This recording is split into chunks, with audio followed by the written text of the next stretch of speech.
Bismillahi ma sya'allah, la yasuqul khaira illallah. Bismillahi ma sya'allah, la yasrifus su'a illallah. Bismillahi ma sya'allah, ma kana min ni'matin faminallah.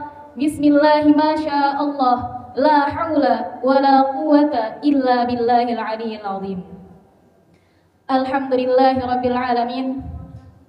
Wassalatu wassalamu ala Sayyidina Muhammadinil mursalin wa ala alihi wa sahbihi ajma'in. Hamdan syukran ya Allah, salatan wa salaman laka ya Habiballah. Alhamdulillah, pada pagi hari yang penuh dengan keberkahan ini, kita bisa kembali bermuajahah di tempat yang penuh berkah, yakni di Masjid Mustafa Bakri Nurul Islam Sekarbela. Selanjutnya, tak lupa pula kita layangkan sholawat ma'assalam kepada baginda Rasulullah sallallahu alaihi wasallam, Sayyidina Muhammad sallallahu alaihi wasallam, yang telah membawa cahaya keimanan sehingga kita sampai hari ini dapat menghirup nafas Islam. Alhamdulillah. Hadirin yang dirahmati Allah, pagi hari ini saya akan menyampaikan beberapa kalimat, tidak akan panjang lebar.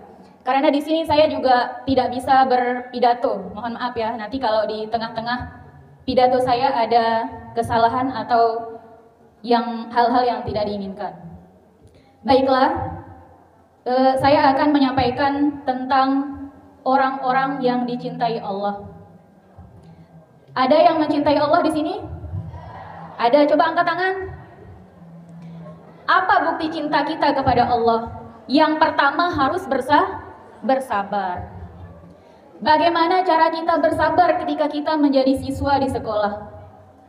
Maka kita harus mentaati perintah guru. Tidak boleh mengeluh. Itu kunci sabar. Tapi ketika ada peraturan, pas puasa Ramadan disuruh ke sekolah, disuruh mengikuti pra pembelajaran, kemudian kita mengingkari perkataan guru atau tidak mengikuti, malah kita asik-asikan tidur di rumah sampai zuhur. Nah, itu termasuk bersabar atau tidak? Tidak. Berarti kita sudah menjauhi hal-hal yang dicintai oleh Allah, salah satunya yaitu sabar.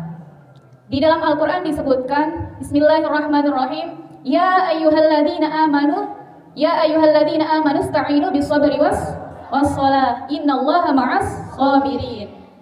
Wahai orang-orang yang beriman, mintalah pertolongan kepada Allah dengan sabar dan sholat.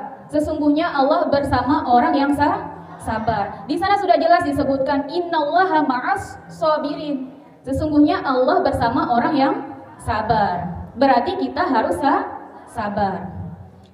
Seseorang yang mentaati perintah guru, kelak ketika dia sudah menjadi alumni, ketika dia sudah selesai dari jenjang pendidikannya, maka dia akan bermanfaat. Terlebih atau terutama bagi dirinya sendiri, dan kedua untuk masyarakat. Tapi ketika kita sudah selesai sekolah, kita sudah selesai kuliah, lalu kita tidak menjadi apa-apa di masyarakat, malah menjadi sampah masyarakat. Kenapa bisa begitu?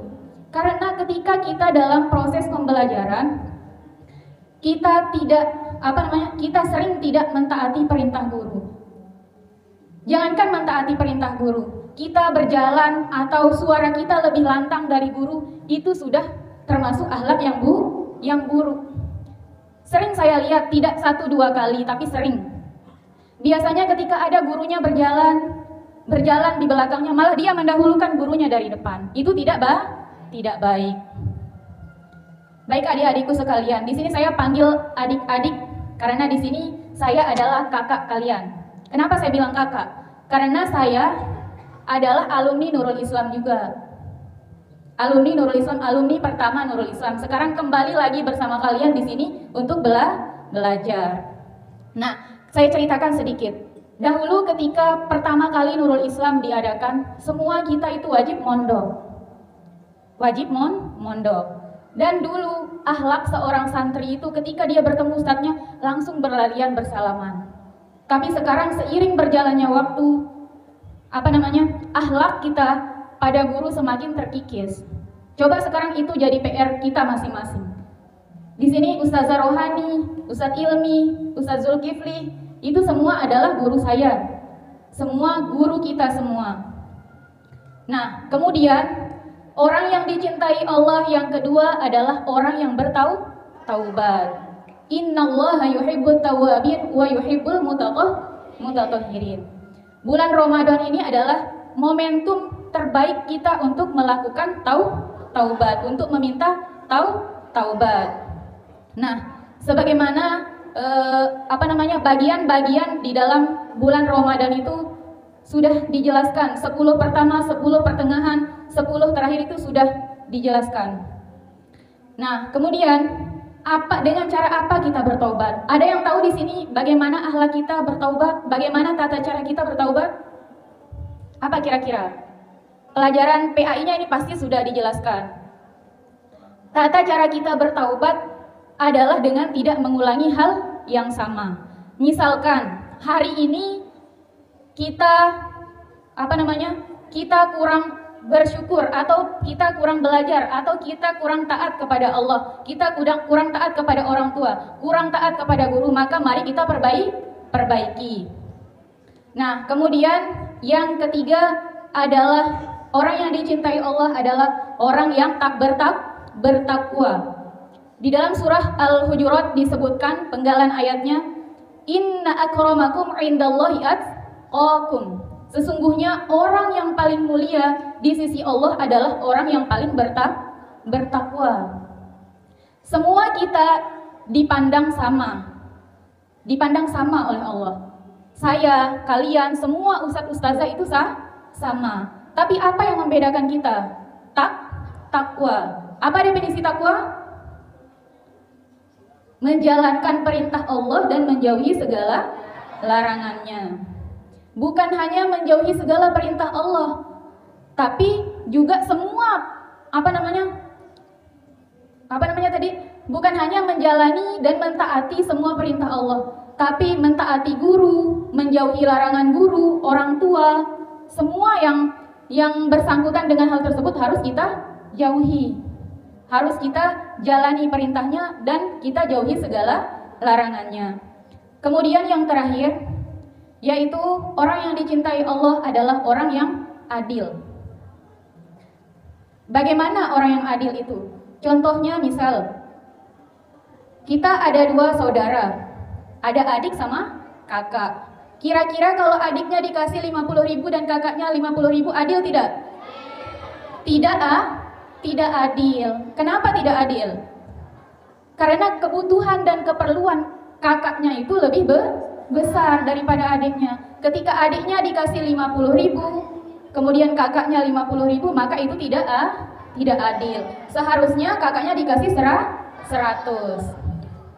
Nah, tahu maksud adil di sini? Yang pertama harus kita adili adalah diri kita sendiri.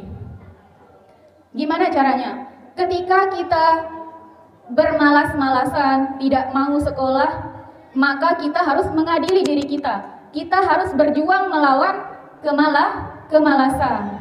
Ketika di rumah mungkin masih jam 7. Oh, hari ini saya enggak sekolah, besok aja sekolah. Kan itu kayak orang ngampahan jadinya. Ngeremehin. Nah, dari itu kita harus adil kepada diri kita sendiri. Jangan dulu kepada orang lain, tapi harus adil kepada diri sendiri. Apalagi contohnya, di dalam kelas, ketika gurunya sedang menjelaskan, kalau ada yang main lari-lari, itu berarti dia tidak adil kepada dirinya. Dia tidak memfungsikan apa yang ada pada dirinya. Apa contohnya? Telinga dan mata. Ketika guru menjelaskan di depan, maka yang harus difungsikan adalah telinga dan mata, bukan mulut, bukan kaki yang berjalan-jalan, bukan. Nah, hanya ini yang dapat saya sampaikan. Semoga bermanfaat, terutama kepada diri saya pribadi dan kepada kita semua. Akhirul kalam, wallahul muwaffiq ila aqwamit thoriq. Wassalamualaikum warahmatullahi wabarakatuh.